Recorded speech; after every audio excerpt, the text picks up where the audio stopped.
been a fan of games in the last 20 years, I'm almost sure that at some point you've heard about Silent Hill.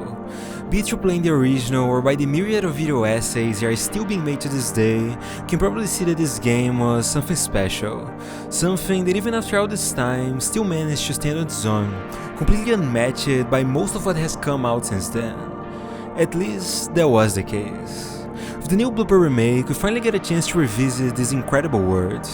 Remaking this game today in a way that works well with what people want seemed almost like an unfathomable task. Since the first trailers came out, doubts started to creep in with every discussion about the game, and after 2 years, the remake is finally out. And it's amazing.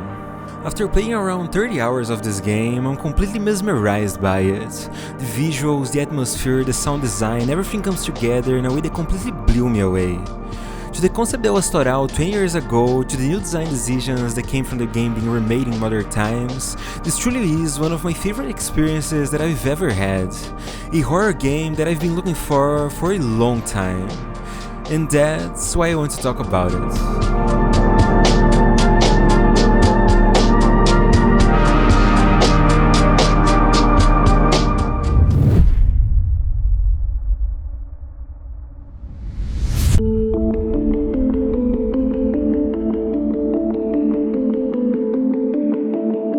I'll be tackling this game by separating it into a few sections, and the first one that I'll be talking about is the gameplay.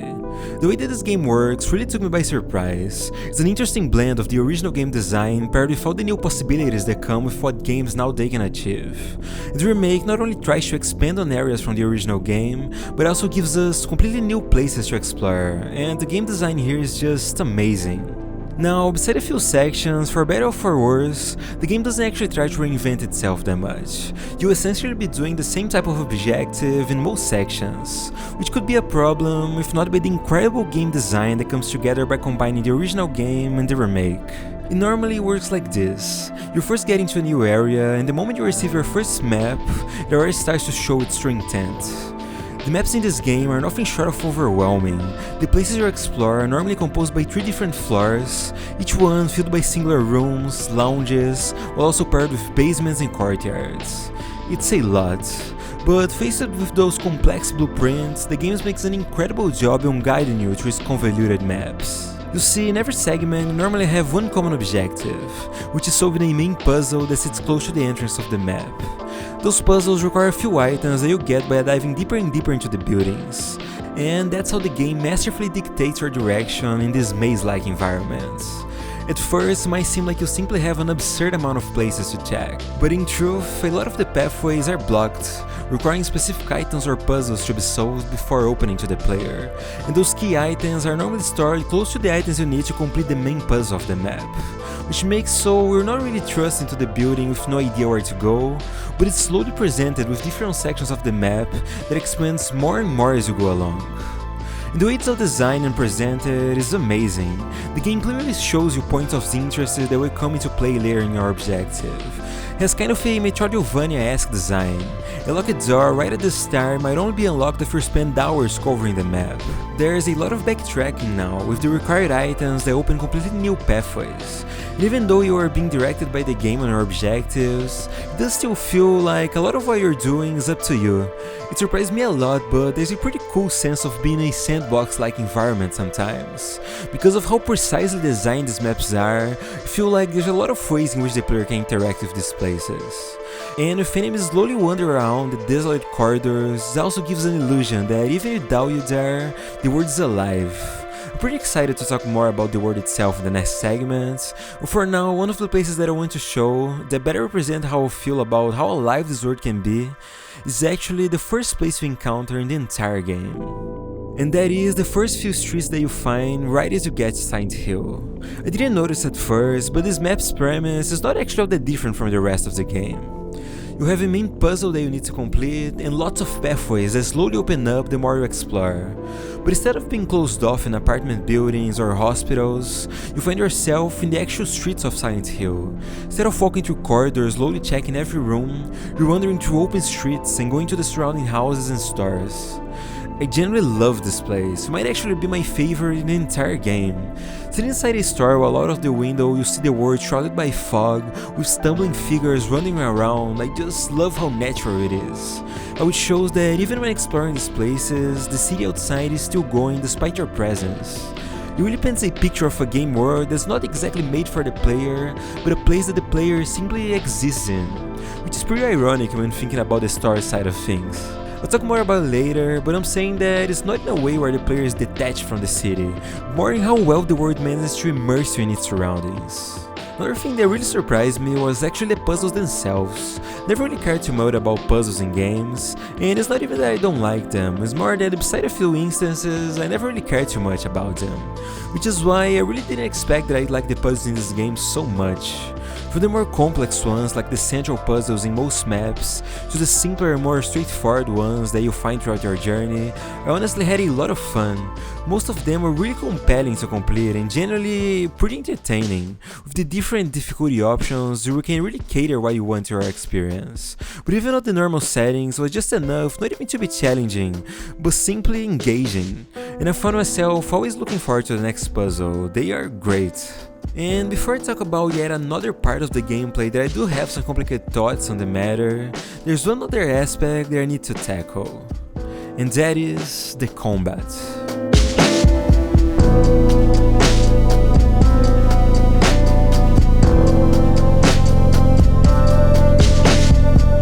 The combat in the original game was honestly pretty bare bones, had its fair amount of jank to it, the lack of control over your character and the simple ways that the enemy reacted to attacks amounted to a pretty simple and unrefined experience. But you could say that that wasn't really a bad thing. The limitations of the combat actually worked quite well to play into the game's vision. Not being able to freely move James around made for a more claustrophobic feeling. It weighted a lot on the player's sense of powerlessness, so it was something that I was actually quite curious on how they would tackle in the remake. And the results are honestly pretty interesting. One thing that I can say after playing the game is that the combat actually plays even better than it looks at first. Not to say that it looks bad, the swings have impact to them, the enemies react and flail around after getting hits, while James' grunts sound like he's putting everything he has into every hit. It's actually something that the developers managed to convey really well. You see, James is not trained in combat, he's not accustomed to killing, well, at least not until recently. You feel how his swings are heavy, but doesn't actually count with lots of finesse. The crosshair while aiming with your pistol sways from side to side from the lack of familiarity in James' part. There's a lot of attention to detail in here. And gameplay wise, the combat really delivers. More in line with recent games, the player now has a dodge. In as much as it may seem like simply a game of spamming the attack and dodging a few times, there is a lot of importance on how the enemies react to you. Sometimes your hits can stun them mid-attack, putting off their offensive, while on others you can barely dodge out of the way after attacking out of turn. It can be really unpredictable, which makes so even the first enemies you encounter still feel fresh and with a sense of threat to them all the way into the late game. And that's extremely important because one of the big criticisms I have for the remake is actually the lack of enemy variety. You see, there's actually a few different enemies you encounter throughout the game, and they did a pretty good job of making them all feel unique in their own fighting style. Delaying figures are slower to attack, sometimes focusing more on ranged than area attacks while spewing out their vomit at James. While mannequins are way nimbler, you'll even dodge out of your attacks and throw counters at you. There's also the bubblehead nurses, which are actually my favorite to fight. They string combos together and put a lot of pressure onto the player, which makes for some pretty intense moments. But besides the Mandarin and some variations of the normal monsters, there is not much more to it. Now, don't get me wrong, the Mandarins are actually pretty cool to fight, especially when fighting them face to face in the hotel, but can be pretty easy to simply walk over underneath the ground. And despite their mannequins are, as much as they are just a variation on probably the most recurring enemy in the entire game, their behavior is just incredible. They run around on the walls with their footsteps echoing through the rooms, just to quickly appear right in front of you. It's pretty dynamic and makes for some pretty terrifying moments. But still, I do wish we had just a little bit more. Now, I know that introducing new monsters in this game is pretty hard. Every enemy you encounter is shrouded in symbolism and meaning, so you can't really just put in whatever you want.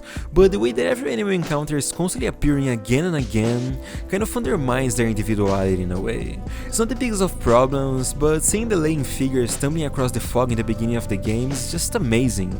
Really feels like they belong there, but after that you keep seeing them everywhere you go. And it's not only just them, the bubblehead nurses also fit extremely well with your first encounter, roaming the hospital corridors and slowly stumbling to the dark. But it does get a little bit less interesting when you find them just around every mention of a medical facility or even just roaming the streets. It's not like it doesn't make sense that the same enemy is always present to the entire game. They are in fact manifestations coming from James himself, but you would like that the enemies at least had some more room to breathe, keeping a bigger portion of importance in your first encounters. But still, as I said, the combat does manage to feel refreshing through the entire game, which definitely does alleviate this problem a lot. And it's not like you'll always be fighting the same way.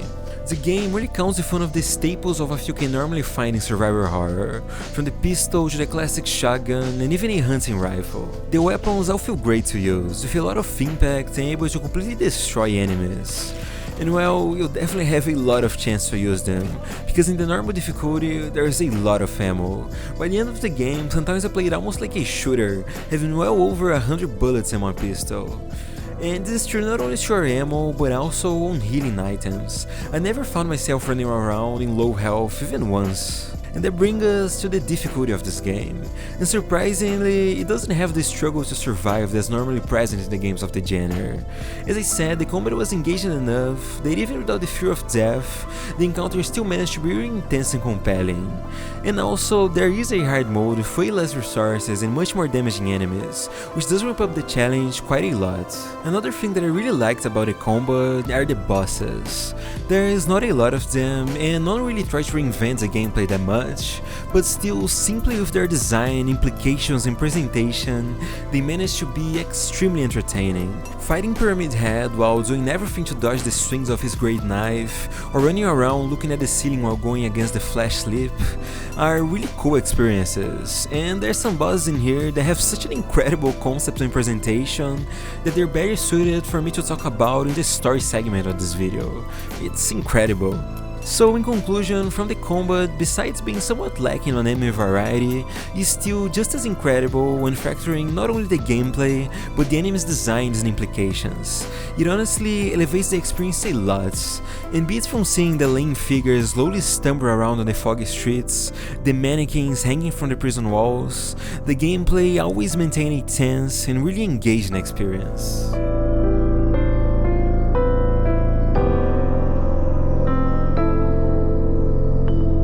As I said, I want first to explain a little about the combat before continuing to talk about the gameplay. And the thing is, throughout the entire game, there aren't many moments where the gameplay tries to reinvent itself. Most of it is rooted on the system of dropping you onto these extremely well designed maps with a central puzzle to complete. But there are times where the game tries to do something different.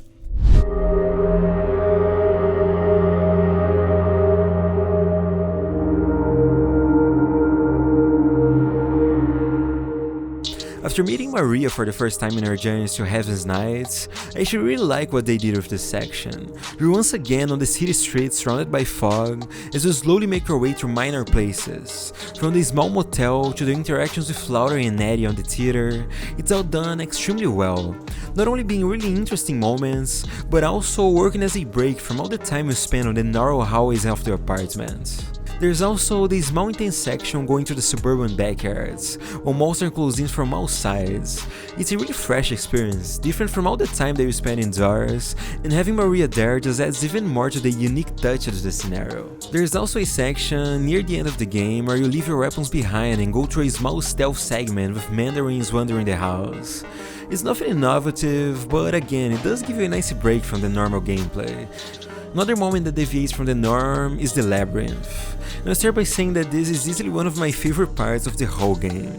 Instead of having the freedom to explore the entire map, you're faced with 3 distinct mazes, all with their own quirks and objectives. From the rotten area's narrow corridors with walls filled by bugs and mandarin hangs under the floor, to the narrow caves of the desolate area, where there's even a small encounter with Pyramid Head which, surprisingly enough, acts kind of like a stalker type enemy, which is super cool. And lastly, the ruined area, which presents the player with a few combat challenges. The labyrinth is extremely interesting, it's definitely one of the points of the game that it deviates the most from its normal structure, and it works wonderfully to keep you interested. But there's another big part of the game that I haven't actually mentioned until now, and it's definitely the part that, at least for me, was the most disappointing of the entire experience. And I'm talking about the Nightmare World.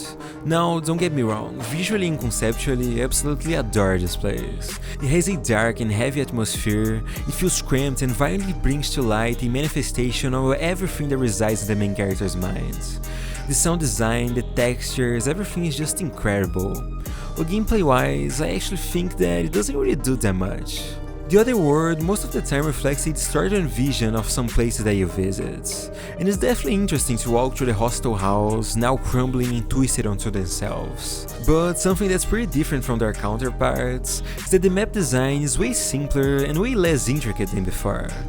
Most rooms and hallways are now blocked in, as much as there are some different sections, they're presented in a pretty straightforward way. That's not only my only gripe with these segments. Something that also bothers me is just the sheer amount of enemies that you encounter. They're way more present than in the normal worlds, and you find yourself fighting a lot more. As much as I said that the combat is actually pretty good, it goes back to the same problem of robbing certain enemies of their own individuality. But I'd say that this is more of a nitpick on my part. There are even new variants like the bubblehead nurses that wields a knife, which is pretty fun to fight, but especially I wouldn't mind it too much if not by the sheer amount of time that you spend in these places. After countless hours clearing the hospital, you spend another 1 hour and a half or even more going to the other worlds.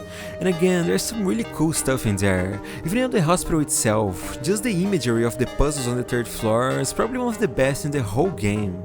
It's just that the original game really had an amazing pace, and with the bigger playtime on the remake, I just wish that the Nightmare World parts were just a little shorter and played a little more strongly, not into making you explore the whole map again and fight more and more enemies, but on really leaning on the incredible atmosphere that that place has. But still, this is more of just a stumble in the middle of a pretty great pace that is maintained throughout the whole game. And I still generally love how this game is played. From the beautifully designed maps that are extremely engaging to explore, to the combat which feels fun and even unpredictable, into the more open and narrative focused sections, I really like everything a lot. But it's not because of that I fell in love with this game. Everything comes together really well, and it's with how intertwined everything is that it really managed to create this amazing experience. But there's one thing that, at least for me, really stands above the rest, and it's something that I really like. Hey, sorry for stopping the video. You can probably see that I really care about the pacing of the transitions and stuff, so trust me, I hate to do this. But there's just something that I want to talk about really quickly. As you might have seen, I made all the songs that are playing through this video, and the thing is, I'm just doing this on the side as my main focus is actually music. And by the time you're watching this video, I've just released my new EP, Flower Suicide.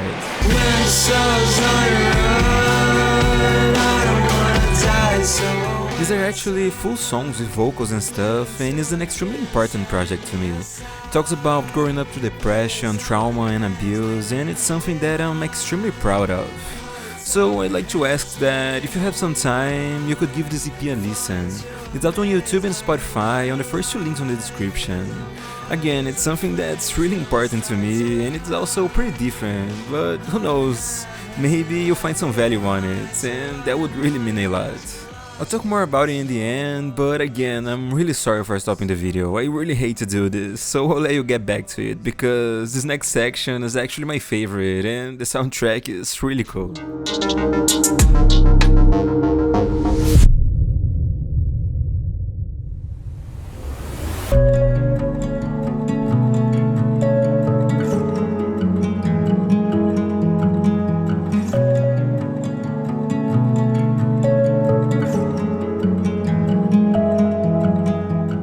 The world is by far my favorite part of the game, and when I say the world, I'm not only talking about it visually.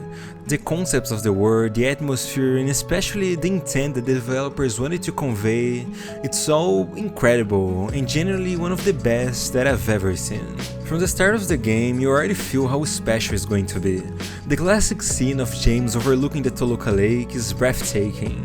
The graphics on this game are nothing short of stunning, and it quickly becomes clear how much this game desires to bring you into this world. One of its best moments is simply the first walk you take through the forest while getting to Science Hill. The wind cuts around the treetops while the forest overwhelms your surroundings. With each step, you feel the simple idea of turning back becoming more and more foreign. As the world is covered upon a veil of white, a church top peeks at you as the game eases you into the city outskirts, where the sea of trees slowly gives way to power lines that stretch far and deep into the unknown, almost tempting you towards your destination. Closed-off buildings glimpse upon you from deep into the fog, and this walk is long, gives you more than enough time to not only take in the sights, but to be taken by them yourself, all culminating in your finally setting foot in your much-awaited destination of Silent Hill.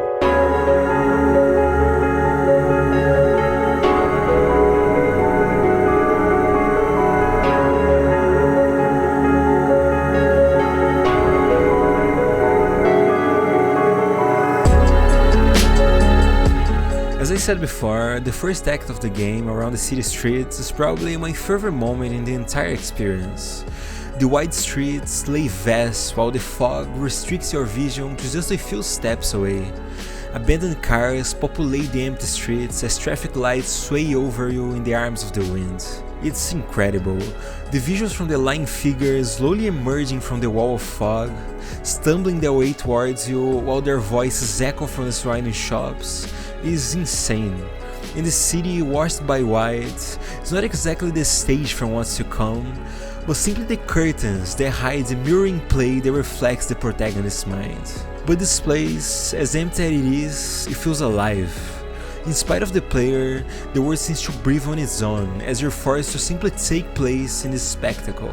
Seemingly entering in one of the stars and looking outside, or as mirrors stumble through the fog behind windows that give you nothing more than an illusion of respite, it's amazing.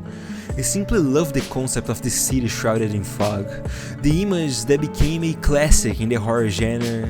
I just love how interesting it is to see a game with such an overwhelming and terrifying atmosphere taking place in broad daylight. I really like how the South Street apartment works. For the lack of better words, they work almost like a mini dungeon, somewhere that you enter and spend maybe just 10 or 15 minutes on. But I love how in every room and in every window, you're reminded of the world outside. Seeing those streets now from a higher point of vantage was enough for me to simply get excited about having another point of view to appreciate this place. And the new perspective also works wonderfully to give you a much more intimate perspective of the world. Being able to look up to the tall barricades that block and overlook the streets, you can clearly see their imposing nature with not even a glimpse of consideration as to giving you a way forward. And it all comes together incredibly well. As a player, there is a big sense of freedom in this place. Being able to walk the streets and simply walk into certain stores has almost a sandbox touch to it. I love it. It's a world that makes me want nothing more than to get lost in it. Having already played the original and making your way into the Woodside Apartments is also extremely cool. You can clearly see just how big this place is. By far the biggest building you faced after getting to the town. And just knowing that behind every window is where you'll be wandering in just a few moments feels really cool. And the apartments work, again, for the lack of a better word, almost as a legacy dungeon. It's a place that easily stands on its own with its complex web of rooms and corridors. The moment you first enter through its doors, as the fog rages right at your back, you're welcomed by an overwhelming silence. The game hammers to the point that there's no going back. Your only choice is to wander through this place, that even with a storm raging outside, couldn't be further from a moment of refuge. As I said before, the locations on this game have an overwhelming and complex feeling to them, and the way the game presented is done incredibly well.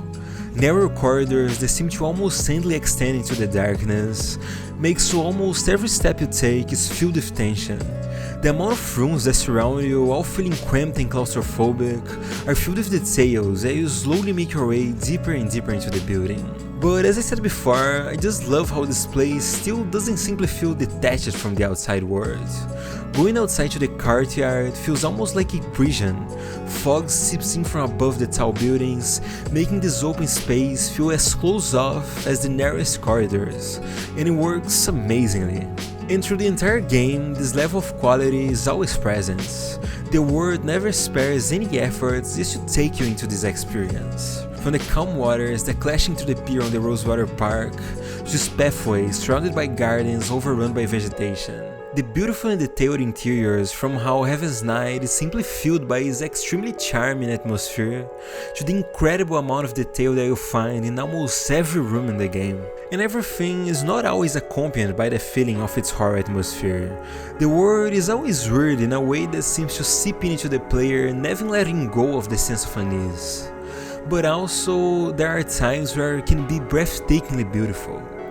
The gardens of the Lakeview Hotel are incredible, the white flowers finding their place inside the fog, as everything from the ground to the walls are painted in all those desaturated tones, accompanied by the gentle green of the overgrown leaves. It all forms a beautiful and almost calming color palette. It's stunning and an incredible place to find your way after all the suffering throughout your journey. But that's not to say that it isn't accompanied by the feeling of unease. The hotel building looming over the garden with its walls almost seem to blend into the fog, looking imposing, and definitely worth of being the culmination of your journey. The large hotel house seems to breathe through its crackling woods that echoes around the rooms. And once again, dark corridors that eat at you with your every step. There are a lot of locations in this game, and as I said, all of them are done incredibly well, to the intimidating feel of the Toluca prison that's filled with monsters and its suffocating atmosphere, while dread seeps in from being a place that seems completely cut out from the outside world, to the surreal labyrinth corridors that seem to stretch further and further as you go, all after being greeted by the insane visuals from what look like almost a wall of flesh composed by squirming mannequin limbs. It's all insanely good, and as much as I want to, it'd be impossible to talk about the whole game. But there is one place that I really like.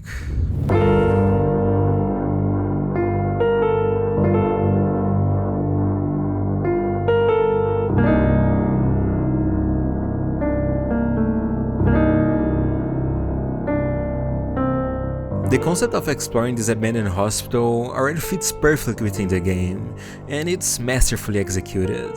The larger hallways feel different enough to stand by themselves from the more narrow and claustrophobic maze-like places we're accustomed to. Instead of unending personal rooms, the hospital has a more organized and utilitarian design, which is to be expected from a place that was more of a functional facility than a residential one. From its director offices, to the kitchens that stand tucked into the more worker-oriented areas, to the examination rooms and the patient quarters, it all makes sense, and while it feels organized, still shows the same feeling of overwhelming complexity that presented in the other locations. The more unsettling feeling that lingers in the isolation wards, said not only by its atmosphere, but mainly by its implication, it's all really cool. But what really stands out to me is not only that the concept of being a place not cut out from the world is really present here, which is, as I said, something that I really like, but also by the masterful way that the game eases you into the hospital.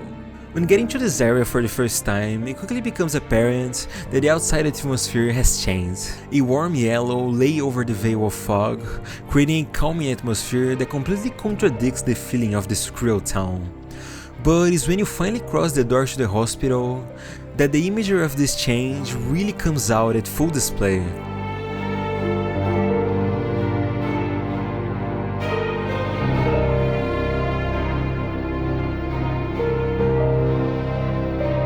Much like in the apartments, you get the instantaneous feeling that the moment you enter through those doors, you're cut out from the outside world.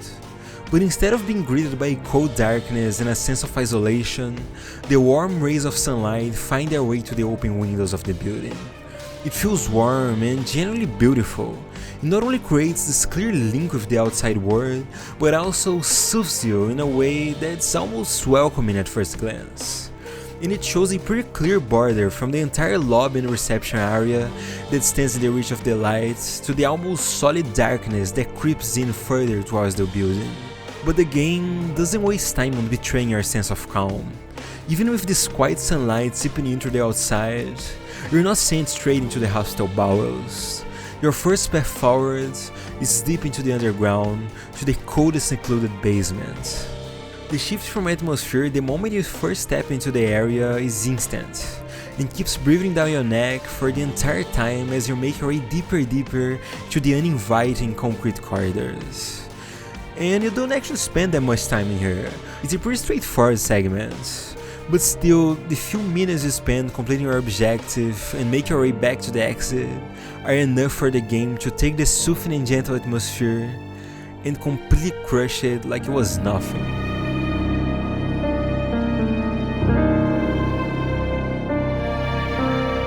It's dark. In the way of the smallest glimpse of hope that broke to the open windows, there's only tension in the air, and the reception completely transforms itself, plunging you into the true horrifying nature of the hospital with no warning. I love this, like really love this. Having your sense of safety be pulled right under your feet in such a short time works incredibly well to really make you feel how helpless you are in this place. It's amazing. And it's always pretty interesting to see that when I was playing, maybe because of how surreal the town itself is, and how it doesn't actually really follow what you normally expect, I was actually surprised by the simple fact that now it was nighttime. It didn't even cross my mind that the already unsettling atmosphere on the city streets could become even more unwelcoming, not only shrouded by fog, but also embraced by the darkness. And just at the last act to really seal the deal, as you slowly make your way to the first two rooms of the hospital, suddenly rain starts to fall down on the outside. So not only there's this incredible segment that eases you into the building and the horrifying atmosphere that swallows you as you make your way deeper into the hospital, but also every time you pass through a closed window, the faint sound of raindrops find their way into your ears. And with all that together, the atmosphere here is just insanely good.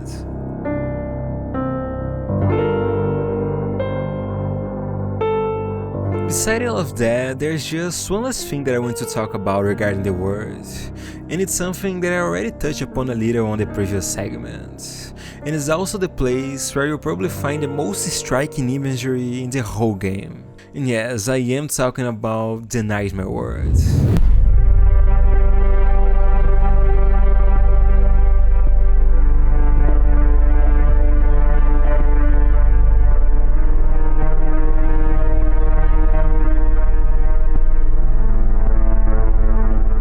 As much as they're not my favorite part of the game gameplay-wise, visually they're almost unmatched.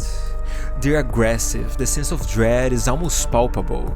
From the first moment you step into this world, you're greeted by the dilapidated hallways of the apartment building, with walls slowly peeling off as planks cover the windows and doors, and the further you go, the more twisted it gets.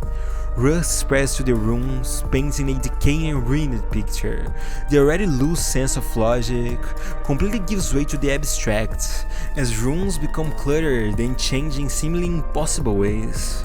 The imagery that's presented here is normally the most striking in the whole game, from how the puzzles seem etched into the world, to the torturous ways that places you've been before completely change.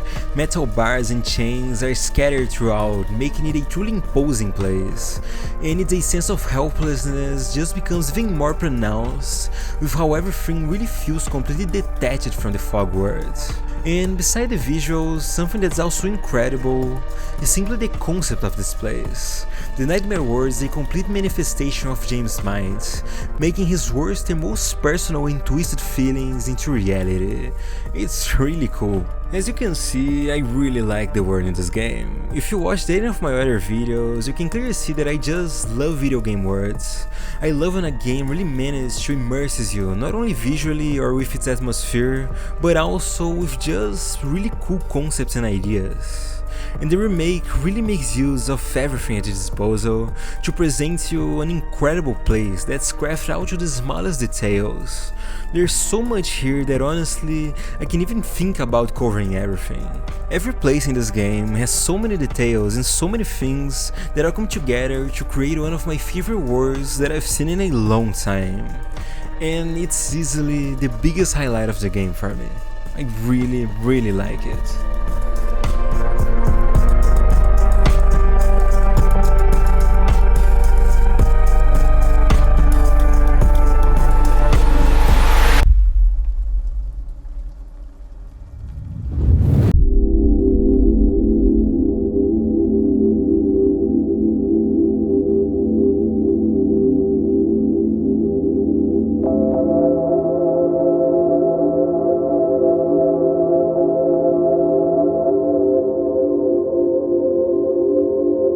Since the original game, one of the main appeals of Silent Hill was its story, a narrative surrounded in undertones and symbolisms that together paint a terribly sad and captivating picture. It's honestly insane how everything in this game exists for a purpose. The enemies, the characters, and even the world itself are always throwing the truth right at your face while hiding just enough so that when it finally clicks at the end of your journey, every piece falls into place, and it comes together amazingly. Now, the story of this game is unforgivingly real, and treats of extremely sensitive topics, so do be warned that we'll be talking about topics here that need to be discussed with care, and could be a lot for some people, so please do keep that in mind when watching this next segment. As I said, the story of this game is just amazing and extremely tragic. James and every character that he meets in his journey are all people that in one way or another are far past their breaking points, and we're all called to this place to be consumed by their guilt, their regrets, and biggest mistakes. Starting from the people that James meets throughout his journey, we have Angela Orsko. We meet her right at the start of the game where she's simply standing by the fog-covered graves. She claims that she's here in Silent Hill in search of her mother, and just by the way she carries herself and the incredible performance from her voice actor, a lot becomes clear right on this first meeting. You see, just like everyone in this game, Angela has a tragic past.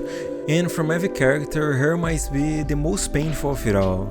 In the hands of her father and brother, she had a life filled with sexual abuse, something that after years and years of seemingly no escape, ate away at her and left her eternally scared. Her clothes seem to cover almost every chance of skin, with a deep fear of simply exposing herself. The way she acts in the scene is already a clear result of her trauma. Her personality is weak, every action shows a lack of self-confidence, her introversion gets in the way of her every word. This town, there's something wrong with it? When meeting her in the mirror room, she lays there completely dejected, and with a knife on her hand, it's clear what the situation alludes to. With her lack of hope and escape from her past, suicidal tendencies seem to haunt her as she struggles to even find an ounce of strength on what's left of her. Another thing is her deeply rooted distrust of men. When James approaches to take the knife from her hands, she instantly freaks out. Her trauma completely takes control. She cowers into herself and instantly starts to apologize before running away. And all these behaviors are things that are present in every interaction between James and Angela, with the game showing more and more of the ramifications of this life that she was forced to live, until we finally reach a certain point in the game.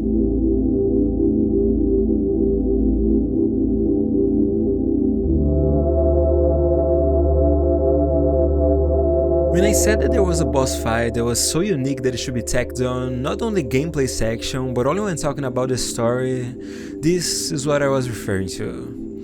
The abstract daddy fight is just absurd, it's genuinely amazing and might be one of the most memorable and horrible things that I've seen in any game. As we find ourselves in narrow corridors, whispers echo from the countless closed doors. In the ground we find a newspaper about the death of a man named Thomas Orozco, Angela's father. In here, we read about what seems to be a simple homicide. Through stab wounds, he was killed in a room with clear signs of struggle. But in truth, this is the act that Angela was coerced to throughout her painful life. And after killing her father, as much as a moment of revenge, her unhealable scars would still only seep deeper and deeper. And inside a nearby room, we hear Angela's desperate screams. And as she pleads for forgiveness, something comes breaking through the wall. The abstract daddy it's fucking insane, taking something as formless as this deep, painful trauma that completely ruined Angela's very being, and depicting like this is just absurd.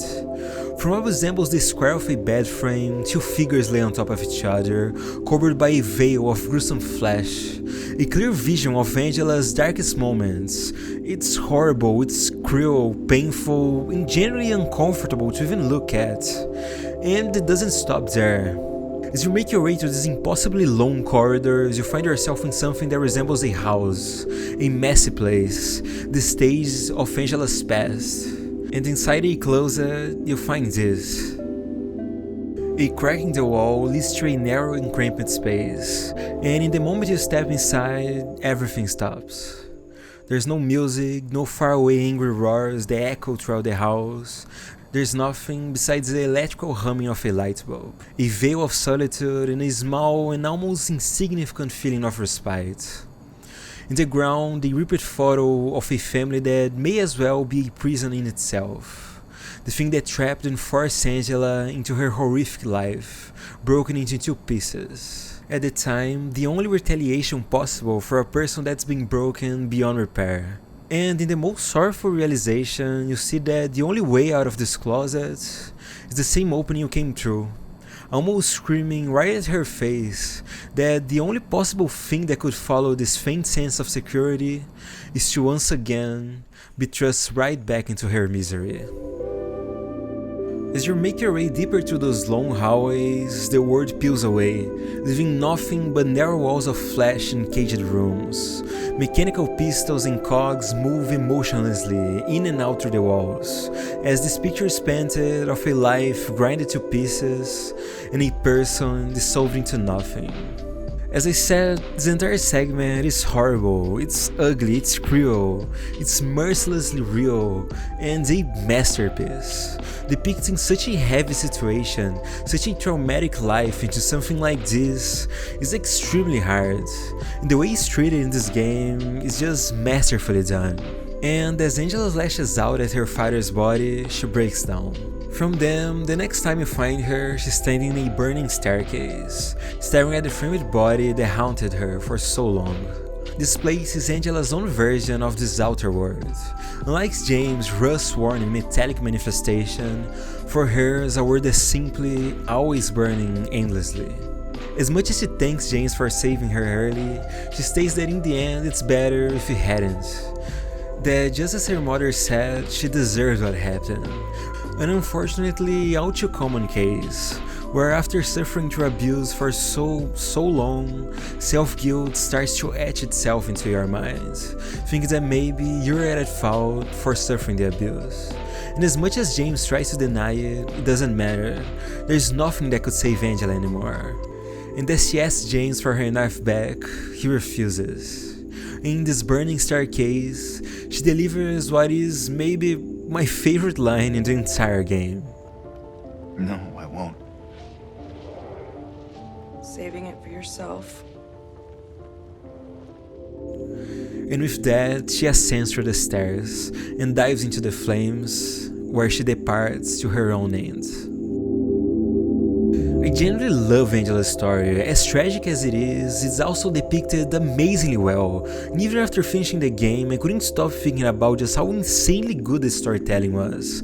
It's really impressive and one of the most touching parts of the entire game.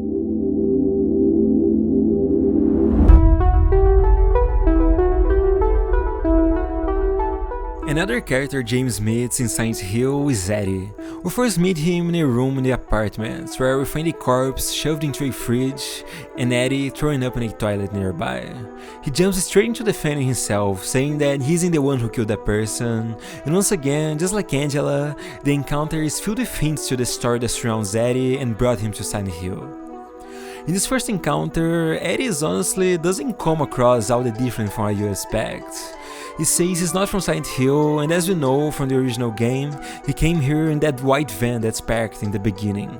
He's desperate and fled to this building after finding the monsters in town, and even asks James if he wants to work together and get out of this town with him. Eddie seems pretty dejected by James saying he still needs to do something in this town so he can go, and then they simply part ways. After that, your next encounter is in the theater, where Eddie is sitting together with a little girl called Laura, who seems to have come to Silent Hill after getting a ride on Eddie's van. We can overhear their conversation, and it's here where we get a few more hints about what's going on in his life. Where Laura, being just a kid, calls Eddie a gutless fatso, and he doesn't get angry, instead he just seems hurt about it. And as the conversation goes on, Laura asks him about why he's staying in this town, and that apparently he said he's there for some reason. The cops were after him. After that, Laura runs upon seeing James, and we have another conversation with Eddie. One that's immediately pretty different from their first encounter. He seems to be compulsorily eating from an ice cream bucket, and acts way more indifferent towards James, even showing some disdain towards him. Until this point, as much as we did get a few hints about his character, there's honestly not too much to go off about, especially with his pretty drastic change of behavior towards James. But it's on the next 3 encounters that the picture finally starts to get clearer and clearer. In the Toluca's prison cafeteria, we find a freezy room, where a body lies on the table with a bullet wound, and in the ground is Eddie sitting while clutching the grip of a revolver. Is now where we really start to see how he's slowly diving deeper and deeper into himself the longer he stays in Silent Hill. He says that the man attacked him and made him do it. It was the man's fault, especially because the way the man looked at him, and more importantly, made fun of him. But in the end, he said it was just a joke. The man was dead when he got here. But then, after some time, when we encounter Eddie again, everything truly becomes clear. Eddie was a victim of bullying. Because of his appearance, he lived his life being an entire person diminished to simply its own body. We find him once again in a freezing room, now a cold storage populated by lifeless hunks of meat that hang from the ceiling. This is his own version of the other world, depicted as a cold and harsh existence. After being rejected for so long, he starts suffering for a severe case of dysmorphic disorder.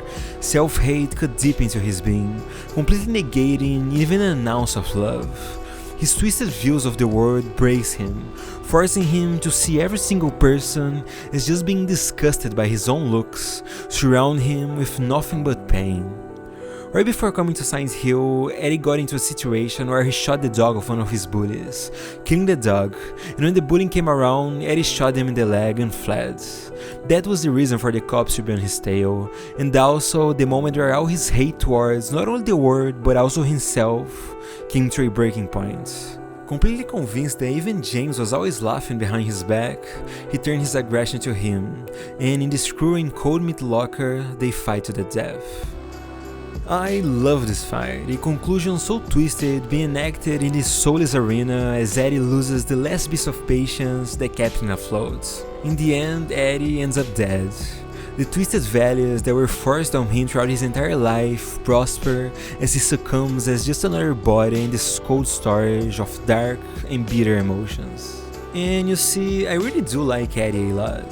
Before he goes deeper and deeper into Silent Hill, we can kinda get some glimpses of how he might have used to be. In his first encounter, as I said, he comes off pretty normal, scared about the situation he's in and trying to team up with James for a way out. And even on his interactions with Laura, the way he carries himself, as much as shrouded in insecurity, doesn't seem cruel or anything like that. It really gives the impression that before being driven to the state, Eddie truly just was a normal person. Both Eddie's and Angela's story are extremely well written and beautifully told. Both of them, people who were always shrouded by suffering, were twisted under the weight of their own lives until after breaking were finally caught to the stone. And what I really like is that they're not simply evil. As much as both of their stories certainly deviate from each other, both were people who were pushed way past their breaking points and find themselves with nothing remaining besides their pain, be it through making horrible mistakes or retaliating on the only way they felt they could. The thing that becomes extremely clear about these characters is that all of them are horrifyingly human.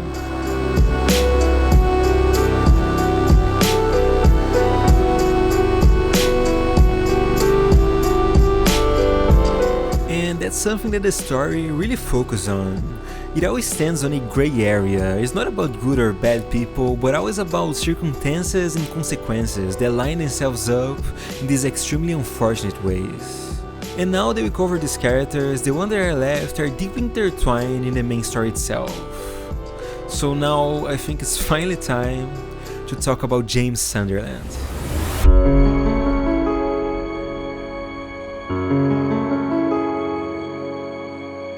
James first arrives in Silent Hill after receiving a letter from her deceased wife, Mary, who died 3 years ago from a disease. And it's in this twisted town that his entire subconscious, every small part of himself, is given a twisted and horrifying shape. And I'll start by saying that I absolutely love James in this game. The way he acts, his choices, the way he reacts to the world around him, everything is extremely interesting. Luke Roberts is the one who plays James in this game, and he does a fantastic job. Since the very beginning, the way he carries himself and interacts with other people is amazing.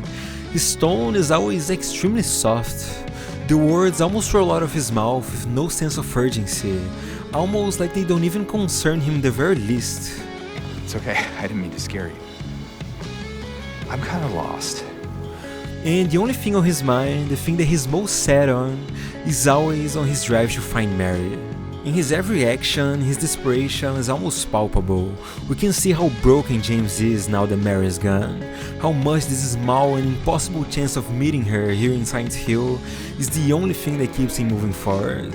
In these last 3 years since her death, James saw that he didn't have nothing left, living his life in suffering, always constrained by the overwhelming sense of loss. And we really see how tragic his entire existence seems to be.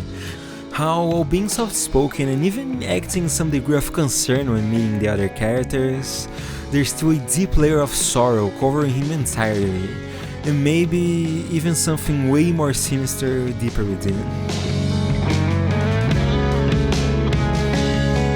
Throughout the game, in a certain point where we finally reach Rosewater Park, we meet a character named Maria. She looks exactly like Mary.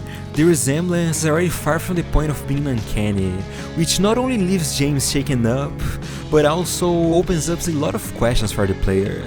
You see, Maria is actually not really explained that much in this game. I've never played Born from a Wish from the original, but still, after reading about it, it's possible to at least get a few pointers on who or maybe what she actually is. As I said, everything in this town is born from a manifestation of Jane's psyche. Everything has a meaning and is filled with undertones brewing underneath the surface. And that's exactly what Maria is, but at the same time, she's also a little different. She seems like an almost perfect idea of Mary that could be born from James' desires. She's beautiful and assertive. Every move she does carries a sensual air around them. All those things are a far cry from what Mary was in all these years she spent laying on her deathbed.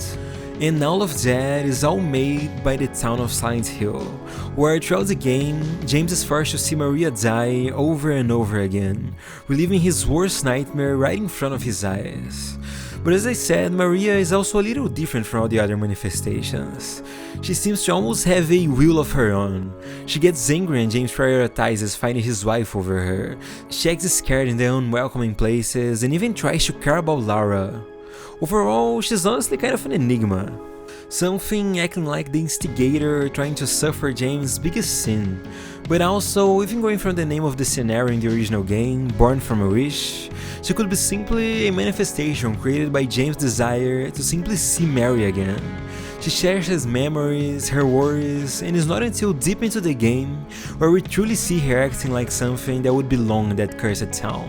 She's extremely interesting, and I was actually really impressed by how she acts gameplay-wise. These things are used for certain endings and are carefully planned, but I was really surprised with just the amount of interactions that could be seen on the gameplay sections. She reacts to your actions, to the places you visit. When she's resting in the hospital, simply going to her room to check on her can result in entirely new cutscenes. It really feels pretty natural, and after the time that she and James spent together, I actually liked her quite a lot, which, depending on how you read into her character, might be exactly her biggest role into inciting James as something that was born from that town.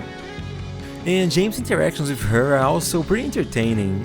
As much as he always puts Mary first in his mind, he does show concerns about Maria, and seeing as their personalities are so different, it does make for some pretty interesting scenes in the time they spend together. As you make your way through the game, you also learn a lot about James. His reaction to this twisted place is almost indifferent.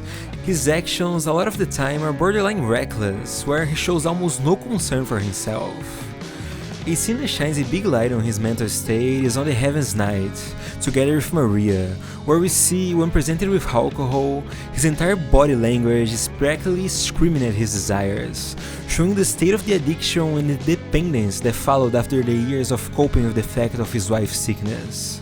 And maybe you were even present before his first meeting with Mary. Another character James meets throughout the game is a little girl called Laura. She was commonly referred as being pretty annoying in the original game, and well, in this remake, I honestly like her a lot. Her childish behavior is always clashing completely with the horrible and unforgiving surroundings of where this game takes place. Since the beginning, she's always very and intimidated by James, getting in his way just to take off running in every opportunity. But what makes her really stand out is that after a few interactions, you discover that Laura actually knows Mary, and here is where her character really shines. Apparently, she's taking the same hospital as Mary, and through that, both develop a pretty deep fondness from each other. Even to the point where she's carrying a letter written by Mary herself just for her. A letter that ends with regret from being unable to say goodbye, saying that now she's on a quiet and beautiful place, and that she thought about Laura as her own very daughter, and was even hoping to adopt her. And Laura, assuming this quiet and beautiful place was the city that has always been so important to Mary, came here in search of her.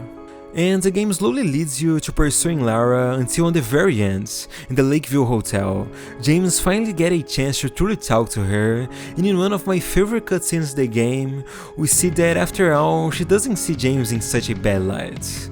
And they slowly talk and start to open up to each other, where James finally gets a chance to read the letter Mary wrote for Laura, and even discovers that apparently there was a letter addressed to him at some point. And it's right here that everything breaks.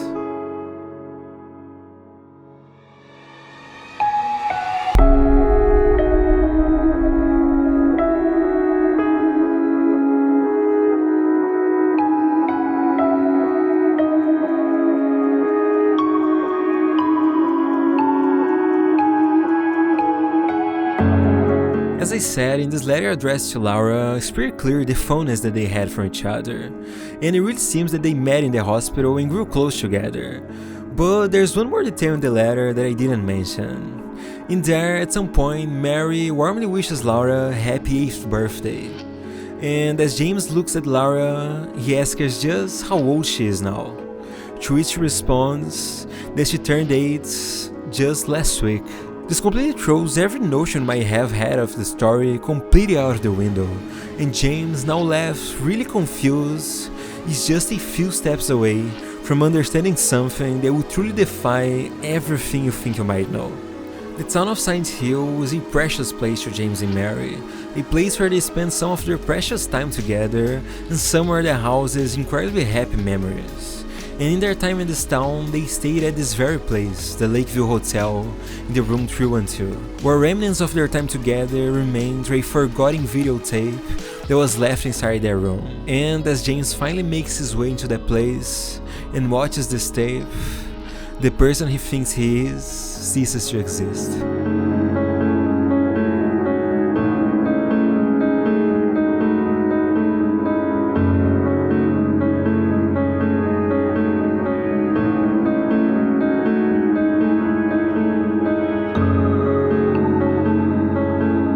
the past that he loves so dearly becomes entangled with a past so ugly, so absurd, that it defies the simple idea of being remembered, James finally learns the truth. He killed Mary. James doesn't cry, he doesn't scream. In the outside, he doesn't even acknowledge it. But you see it in his despair-painted face. Now he's nothing less than a broken shell of a person.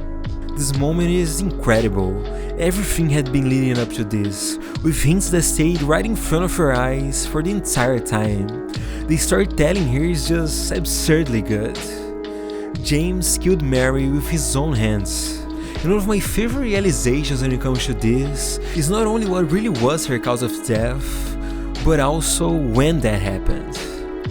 You see, as we know from the letter addressed to Laura, they probably met each other just a little before last week. Mary didn't die 3 years ago, she just got sick, and to James it was the same as to simply losing her forever. But the truly insane part is that James actually killed Mary just a little before the beginning of the game. Right from the start, in the backseat of James' car, her lifeless body lays there, covered by a thin white sheet. When James kills Eddie, he looks at his hand in the exact same way he does in the first few seconds of the game. And the simple act of murdering his wife was so absurdly painful that unconsciously James completely buried the memory, with a trauma so heavy that it etched itself into his very being. Mary never really called James to Silent Hill. In the later parts of the game, if you try to respect her letter, it's simply blank. Just like the other characters, James was called here by the town itself, all creating this stage that would be thoroughly twisted by the broken mess that was left after James completely lost himself. Everything in the town reflects not only what he thought was real, but also the truth that lay underneath the surface. The laying figures squirming and trapped into a jacket of flesh, twisting agony, is a representation of Mary's on her deathbed. The bubblehead nurses violently shake their head covered by a tin mask, suffocating in clear resemblance to James asphyxiating Mary with a pillow. Everything bears a meaning that points towards deep into James himself, and one manifestation that truly embodies the desires of James is Pyramid Head. Pyramid Head is the embodiment of James' desire to be punished. Hints of James' repressed sexual frustration and feelings of guilt are all present through the character, but the monster also serves another really interesting purpose, which is not only to punish James, but also to guide him to the truth. Throwing him inside the isolation ward on the hospital, or leaving his great knife so James can go through the wall of flesh, are all things that helps James to move forward an inch closer towards the truth. In the end, after James is completely shredded into pieces, the word manifestation starts to weaken. The enemies that for so long halted him without rest now stumble without even an ounce of force. In a battle against two manifestations of Pyramid's Head, the moment the truth of James' horrible acts really dawns on him, the monster's role are done, and they impale themselves after serving their purpose. In these last moments of the game, we also get a good look at the tragic circumstances that led James to his decision. Mary, in her deathbed, was surrounded by nothing but suffering. In her moments of dismay, she pushed everything away, throwing nothing but confused, desperate, and harsh words at James. Just to go right back to a vulnerable state, her fear of death, or of simply being alone, ate away at her, degraded her, which in turn slowly ate away into James more and more, almost as if just by being around her, he was losing his own life. And with all that, while drowning in guilt, James marches on and meets Maria one last time, in a moment where, for better or for worse, he'll finally put an end to his tale.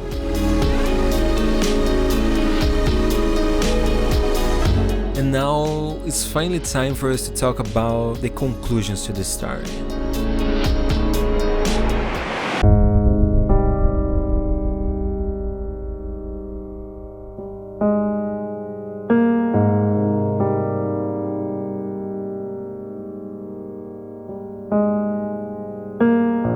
There's a lot of discussions about the ending in this game. People argue about what's canon, about what's right or wrong, and those discussions can get pretty heated. But I think that's something that's pretty amazing, that in a game like this, where as much as you have such an intricate and carefully crafted storyline, so much is still left for you to discover and understand on your own, and that makes so with so many different endings, you can really go and feel which one really speaks to you, which is great because every ending in this game is honestly amazing. And the one which might be my favorite is the Live ending. In this ending, after his fight with Maria, James has a chance to talk to Mary for one last time. And having the very subject of all the guilt, all the regret that has absolutely consumed James right in front of him is insane. But what really makes this one of my favorite scenes in the game is this interaction right here. I hated you. I wanted you out of the way. I wanted my life back.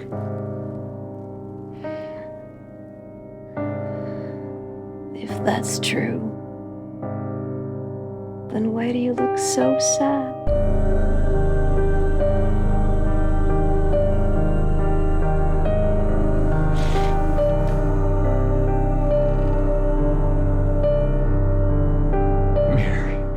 This is fucking insane. I love this scene so much. As she says that she herself wanted it all to end, James knows. He hated her. He couldn't stand living like that. He didn't want to care about her anymore. But with those simple words, just asking why does he look so sad, she completely sees through him. And at that point, how could she not? That James right in front of her has all his suffering, all his pain and regret laid bare right in front of him. If he didn't care, he wouldn't be here, he wouldn't be broken. And it's here where he finally receives a letter personally written by Mary and addressed to him. In this letter, she says a lot. Her suffering about simply rotting away in her deathbed, how there will be this brief moment of respite where she's leaving the hospital, was something devoid of hope and simply a last glimpse of freedom before the inevitable. And at that point, she already expects everything to end. She says that she knows how hard it has been for James, how she lashed out at him, and how he might even hate her by now, but that despite everything, she just wants him to know that she loved him and wouldn't trade their lives together for the world because he made her happy. And after reading this letter, James, together with Laura, who is someone who Mary really cared about, finally leaves Silent Hill. And this, paired with their final encounter, is just amazing. A lot of people say that this ending is kind of unfair, how James simply is forgiven for what he did, and just lives his life afterwards. But actually, I don't really think that's the case. Yeah, in a way, Mary did give him closure and something akin to forgiveness, but it was nothing more than a drop in a sea of guilt. It's an ending less about forgiveness and more about acceptance. We see how James became after killing Mary, a trauma so deep that completely destroyed him, and it's clear that even by leaving this town, he will never truly escape. It will eat away at him for the rest of his life. But maybe the simple affirmation of love for Mary, and now being together with Laura, who Mary loved so much, might be enough. Not enough to give him a good life, but simply to give him the will to give meaning to all the love he shared with Mary. Him dying with his blame or living with his guilt are two things that couldn't be further from salvation. I really like this ending. It's definitely the more hopeful one of all the other endings, but still, it's far from simply good ending. But I love it, seeing James get just a drop of closure after all this, having spent the entire time seeing how much his guilt had grown and how much love for Mary he still had, just to come to this realization is amazing. Because just like with the other characters, it's not a simple matter of being good or a bad person. As I said, James is simply extremely human, and I love this. And now another ending that is honestly really close to also being my favorite is the In Water ending. This ending is extremely grim, and also extremely fitting for such a tragic tale. We see James back in his car, drops of rain crash against the window as we see that his guilt has completely crushed him. He can't go on, he can't even imagine forgiving himself for what he's done. and he knows that this isn't something that she would agree on, but as he silently stares into the backseat of the car, the place where Mary's own body lays, he knows that it doesn't really matter, because she's not here anymore. And with that, he makes his decision, driving his car into the Toluca Lake and taking his own life. And the letter from Mary, the letter that states just how much love him, silently drowns into the depths of the lake. As I said, this ending is grim, it's tragic, but also it's amazing. As much as I like the idea of him leaving the town with Laura, still completely crumbling beneath the guilt is something that could clearly happen. And the presentation on this ending, closed off in his car, so close to the exit of the town but still never even thinking about leaving, because out there without Mary he has nothing left, is just incredible, and it really hits extremely hard. Both of those endings really almost tie into being my favorite of the game, but still the other endings are also amazing. The Rebirth ending, where it really leaves it on an open note with James taking Mary to a ritual site, stating that the old gods are still in this town and are able to defy even death. It's pretty crazy, but definitely super interesting. And also the Maria ending, which is just absolutely insane.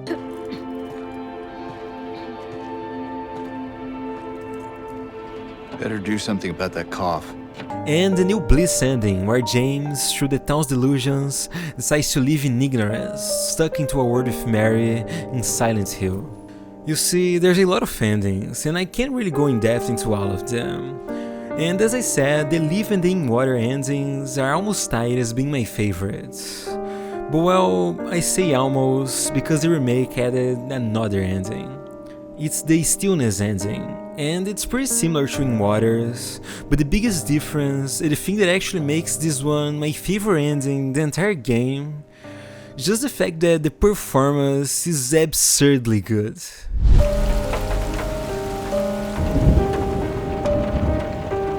I tried.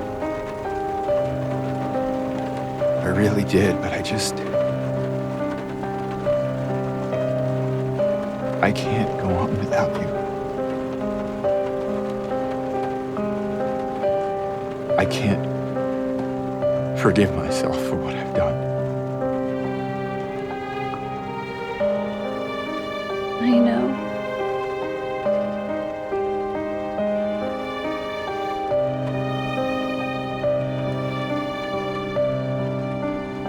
What's wrong, honey?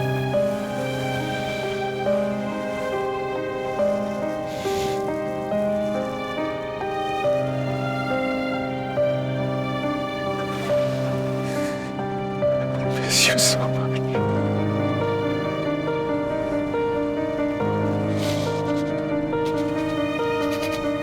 I am sorry. I am so sorry.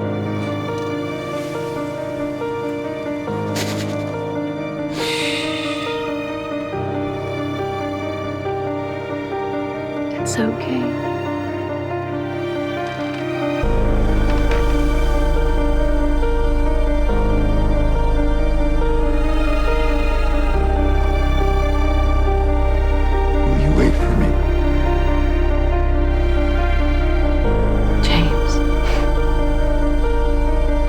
I've always been waiting for you.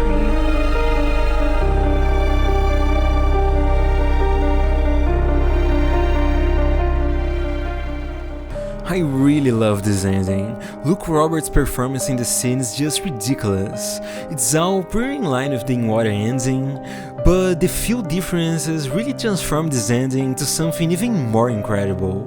The gut-wrenching feelings that radiate over James' face the moment he hears Mary's voice. His voice showered with tears as he says "I miss you" and apologizes in between breaths.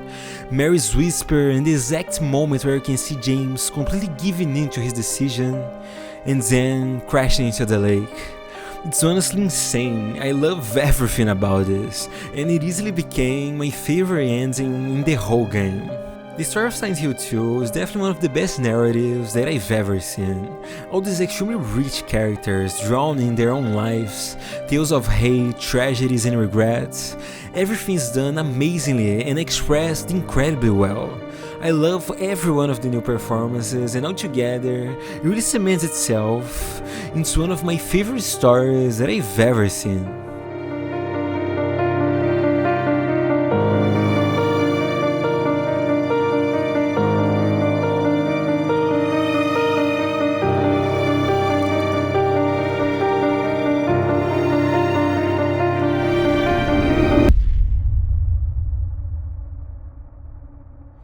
I told you. I wanted the pain to end. But that's not why I did it. The truth is, I hated you. I wanted you out of the way. I wanted my life back.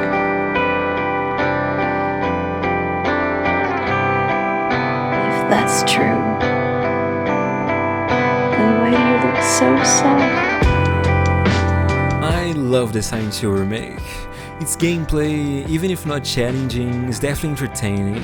The world was easily one of my favorites from any game, and just getting lost in it while taking all the footage for this video was amazing.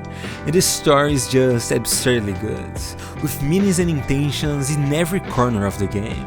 You know, I don't really think that this game is objectively a masterpiece. As much as I like it, there's definitely flaws. From the pacing issues, the lack of enemy variety, sometimes it was a little too combat heavy for my taste, and a lot more. But after finishing the game, even if not objectively, at least for me, it's definitely a masterpiece. Even with all its flaws, I loved every second of it, and it really became one of my favorite games of all time. Especially for as a remake, it really respects the original, and not only that, with the overwhelming changes to just how the game works, the camera, the gameplay and everything else, really doesn't place itself in a way that's meant to replace the original game.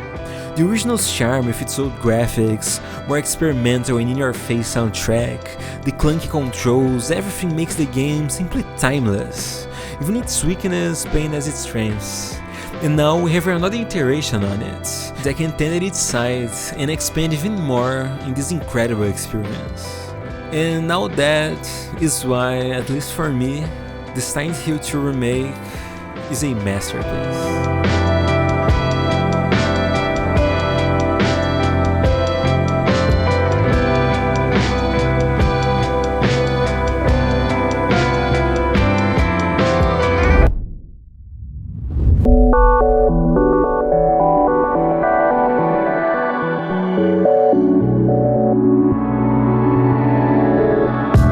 If you're watching this video until now, honestly, thank you so much. It was a lot of work, probably the most demanding video that I've ever made. Doing all the 14 soundtracks and editing everything was pretty hard, especially because I'm pretty new to making videos, so this means a lot. And if you could leave a like, comment and subscribe, it would be a big help. And also, something that I've talked about in the middle of the video is that actually I'm just doing this on the side just because I want to talk about the stuff that I like. But my main thing is actually music. You see, I make full songs with vocals and stuff on Spotify, and by the time you're watching this video, I like to say that my new EP is actually out. Please don't cry. It's called Flower Suicide, and it's probably the most important project that I've ever made. It's pretty serious, talking about growing up to depression, anxiety and trauma, but it's also something that I'm extremely proud to have created. It has 6 tracks and it's really personal, but I'd like to ask that if you're interested, if you could give it a chance. It would really mean a lot to me, as it's something that I've put a lot of effort in, and as I said before, who knows, maybe we'll find some value on it, and that would make me extremely happy. It's out on Spotify and YouTube, and there are the first 2 links in the description. My Twitter is also there, and I post a lot of music related stuff, from my main music to early soundtracks for videos. It's kinda cool, so if you're interested, feel free to give it a follow. I'm really happy how this video turned out, and I really love this game a lot, so hopefully you also enjoy it. If you want to see more, feel free to subscribe, and yeah, that's about it, and hopefully I'll see you next time.